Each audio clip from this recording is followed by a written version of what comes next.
কৃষ্ণ যখন নন্দালয়ে মা যশোদা সঙ্গে খেলা করছিলেন, এমন সময় রাজপথে একটি আওয়াজ হলো।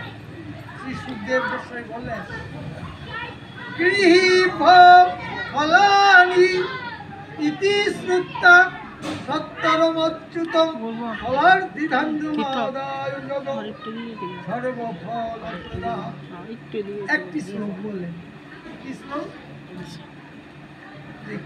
ওগো, কে আছে গো, আমার এই ফলগুলো কেউ কিনবে নাকি? অর্থাৎ এক ভিলো রমণী মাথায় ঝুড়িতে করে অনেকগুলো ফল নিয়ে রাজপথ দিয়ে ডাকতে ডাকতে যাচ্ছেন। সংস্কৃতে বলা হচ্ছে কিনি ফলান, অর্থাৎ আমার ফলগুলো কেউ কিনবে নাকি। আর এই কথাটা শ্রুতা শ্রবণ করিয়া শ্রী নন্দের নন্দন শ্রীকৃষ্ণ কি করলেন? ফল পাবার জন্য, নেবার জন্য আজুলে করে এক আজুল ধান উঠান থেকে নিয়ে ওই ফল আনতে গমন করলেন। কে গেলেন? সুখদেব গোস্বামী বললেন, গেলেন তিনি হচ্ছেন জীবের সকল কর্মফলের ফলদাতা। যিনি সবার কর্মের ফল দান করেন, তিনি আজ ভক্তের ডাকে ফল নেবার জন্য রাস্তায় ধান নিয়ে গমন করলেন। ওহো, কি আশ্চর্য, কি আশ্চর্য! হরে কৃষ্ণ।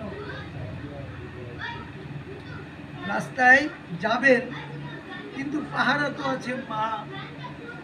মা কি রাস্তায় যেতে দেবেন? যশোদা বললেন, গোপাল, কোথায় যাচ্ছ? তোমার তো স্বভাব ভালো না। তুমি তো রাস্তায় গিয়েই আবার কার ঘরে ঢুকে ননি মাখন চুরি করে খাবে নাকি? কি কৃষ্ণ ননি মাখন খায়? কি রে বন্ধুরা, খায়? হ্যাঁ, খায়। জয় রাধে। বলছে, না মা, আমি কোথাও যাব না। আমি তোমার গোপাল, তোমার কাছেই থাকবো। এখন মায়ের নিষেধ মান্য তো করতেই হবে, যেতে পারছে না। গোপাল মনে মনে একটা চিন্তা করলেন, কি করে যাওয়া যায়? ভক্ত আমায় আকুল প্রাণে ডাকছে, আর আমি কি ঘরে বসে থাকতে পারবো? পারবো। তাই তিনি চিন্তা করে বললেন যে, মা গো, একটু আকাশের দিকে তাকাও তো। আকাশের দিকে তাকিয়ে কি দেখবো? আরে দেখো না, সূর্য কোথায় উঠেছে। যে সূর্য ঠিক মাথার উপরে উঠে গেছে। কত বাজবে ঘড়িতে তখন? 12টা, তাই না? সূর্য যখন ঠিক মাথার উপরে ওঠে, তখন বেলা দুপুর হয়ে যায়। মা বলেন, বেলা তো দুপুর হয়ে গেছে গোপাল। বলছে, হ্যাঁ মা, তুমি এখনো আমাকে নিয়ে খেলা দিচ্ছ, অথচ ঘরে যে তোমার নারায়ণ দেবতার সেবা বাকি রয়েছে, তুমি কি সে কথা মনে রাখো নাই? মা গোপালের কথা শুনেই চমকে উঠেছে। জানি গোপাল, তোর তো তাহলে বুদ্ধি অনেক বেশি। যে মা, ঘরে বা গৃহে যে দেবতাই থাকুক না কেন, যথা সময়ে তার যদি সেবা না দেওয়া হয়, তাহলে গৃহের অমঙ্গল হয়। সুতরাং মা, তাড়াতাড়ি গৃহে তুমি ঘরে যাও, নারায়ণের সেবার ব্যবস্থা করো। বলছি, গোপাল, আমি গেলে তখন তুই কোথায় যাবি? কেন মা, আমি এখানেই থাকবো। ঠিক বলেছিস গোপাল, এই জগতে সবাই সংসারের কামনা বাসনার খেলায় মেতে থাকে, কেউ তার ভগবানের সেবার কথা মনে রাখে না।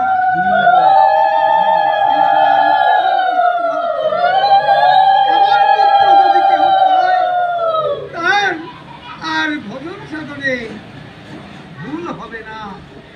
গোপাল, তুমি এখানে খেলা করো, আমি নারায়ণের সেবা দিয়ে চললেন। আর গোপাল বললেন, মা গো, এই তো আমার সুযোগ।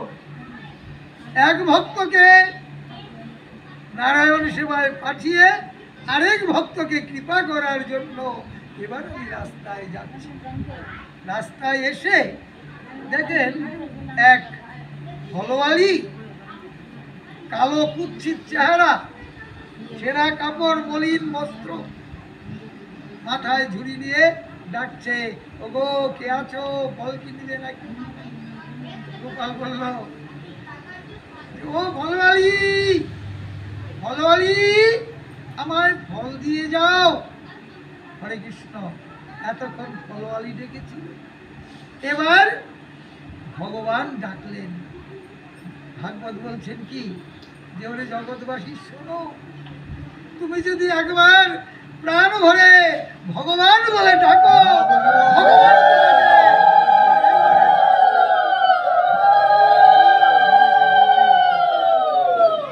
এই জন্য সাধুগুরু বৈষ্ণবরা কি বলেন, কাউরে আমার মনোবিনা মধুর স্বরে, গাওনা আমার মনোবিনা মধুর স্বরে।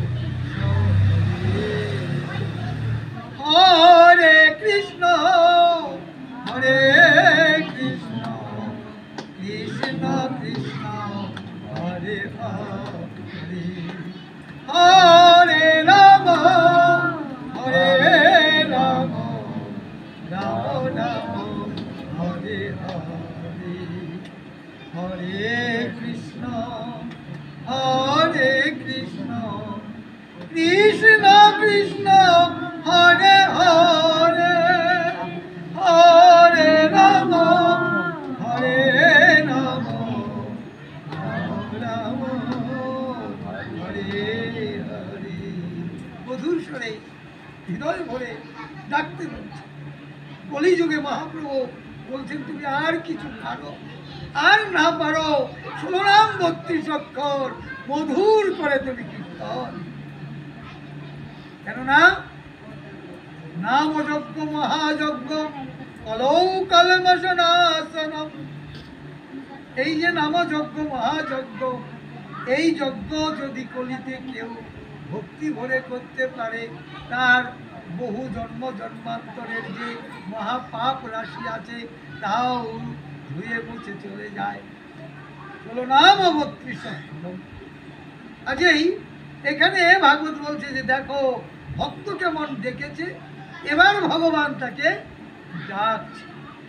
ফলওয়ালি এই গোপালের ডাকটি শুনে ফিরে তাকিয়ে দেখে একটি সুন্দর প্রাণ ভোলানো মন মাতানো বালক হাতছানি দিয়ে ডাকছে, যো ফলওয়ালি আমায় ফল দিয়ে যাও।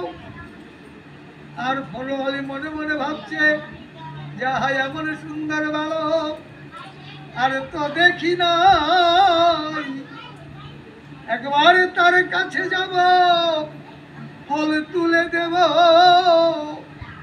যদি পারি একবার ফলে তুলে নেব। অর্থ কি, ছোট্ট শিশুকে দেখে ফলওয়ালির অন্তরে সেই পূর্বজন্মের রাম অবতারের বাৎসল্য রসের কথা মনে পড়ে গেছে। ব্রজে 5টি প্রেম আছে, শান্ত, দাস্য, সখ্য, বাৎসল্য আর মধুর। আজ ফলওয়ালি বাৎসল্য রসে ভরে গেছে তার মন, তাই মনে মনে ভাবছে, এই বালকটিকে যদি একবার কোলে করে তার মুখে মা ডাক শুনতে পারি, আমার জন্ম জন্মান্তরের সাধনা সফল হবে।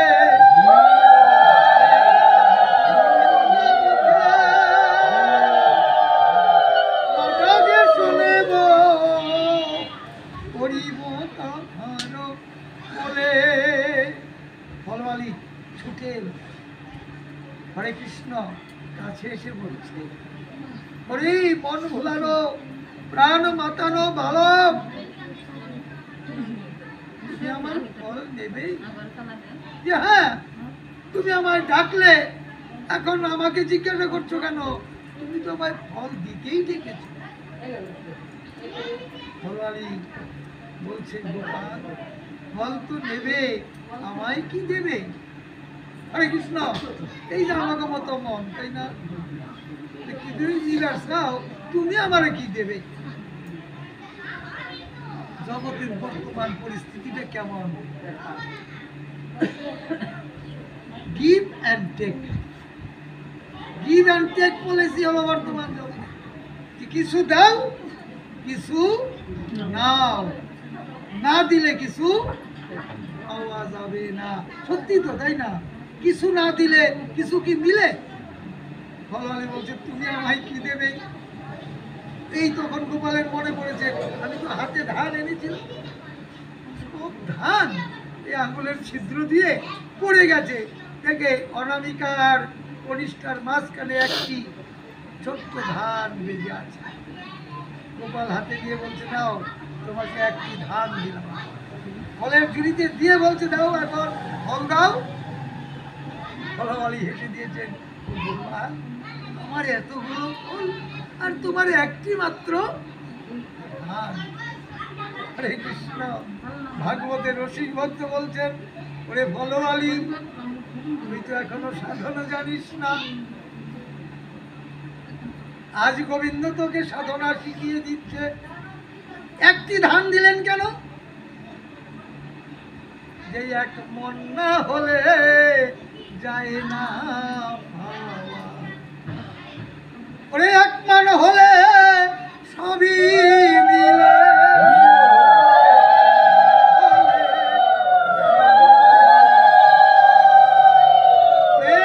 জগৎবাসী, তুমি কৃষ্ণ ধন পেতে চাও, মনটা এক কৃষ্ণে দিয়ে রাখো।